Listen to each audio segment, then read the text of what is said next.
So here we are.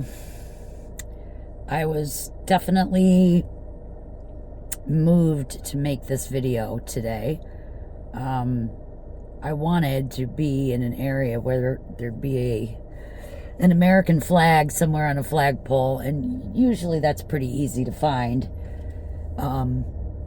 Pretty much every couple of blocks, in a business district like this.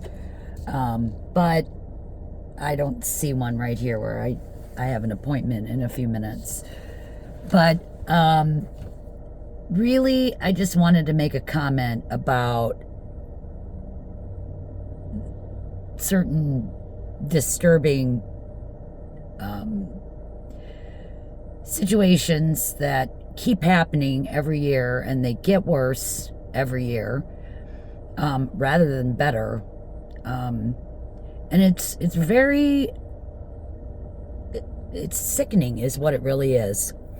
And I'm talking about the fact that here we are, the day before the 4th of July.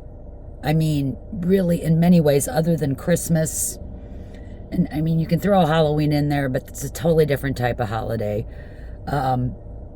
It is a celebration of not just our independence as a country, but it's also, over the many years, become a celebration of the positive things that our country has become, or once was, because a lot of these things are disappearing quickly because of what I'm about ready to address.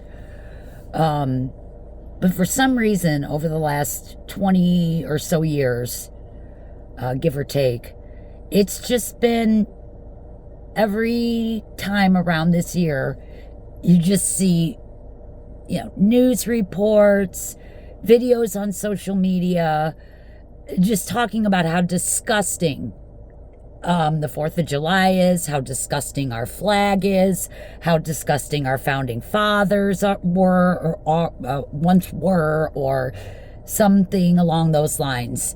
And it's not only the most ungrateful sort of stance I could have ever imagined taking place in this country, but 90% of it is 100% untrue.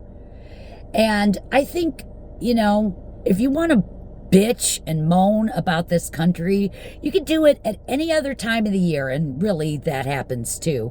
But it seems to increase 100-fold right around the time that we're supposed to be celebrating what's right about our country. And more, because of this type of attitude, there are few and fewer things to be proud about. And if you think that part of this decline isn't because we've been regularly letting people into this country who don't want to be American, they're just here to take advantage of the system, think again. And why would they appreciate anything about this country? And the more that come over and have that attitude, the more it spreads everywhere. And there are other reasons too. I think this, retro look at history is, it's so untrue, and so many people who are running around saying these things know it isn't true. And it does make any thinking person start to feel like this is a concerted effort and it's being done on purpose. And I'm frankly freaking sick of it.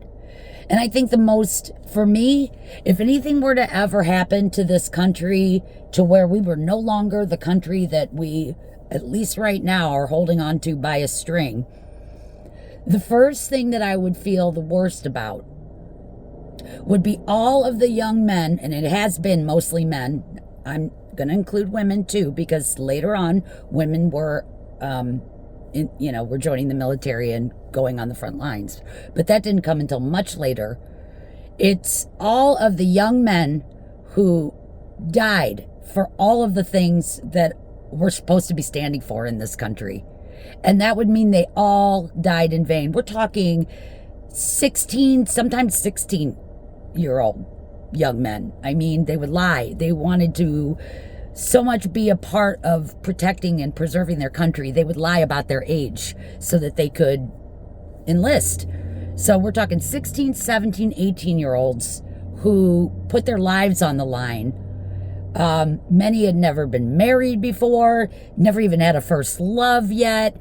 It is just unbearable for me to think that something like that could ever happen. And anyone who doesn't see it that way, I have a real problem with your attitude. It's just, no one is running around. I would never run around and say that this country was the most fantastic thing ever. We've got nothing wrong. We've never done anything wrong as a nation. We've never broken international. I would never do anything or say anything like that because I know that's not true. There's a lot of things that we have done that have been atrocious. But more so, we've done things that are good. And it's high time people start appreciating it. And I'm never going to stop flying my flag. You know, most countries in Europe don't fly their flags. You got to go to their international buildings of interest to find their national flag hanging. People in England don't fly the Union Jack outside their house. Very few. I recall seeing nobody outside of residential homes. And I've been there 4 times now. Nobody. And, so I'm not going to ever stop doing that here. I'm never going to stop loving and appreciating what this country has done for many people who came before me and now myself. It's high time we stop this nonsense. I'm sick of it. Is anybody else on the same page, or am I the only one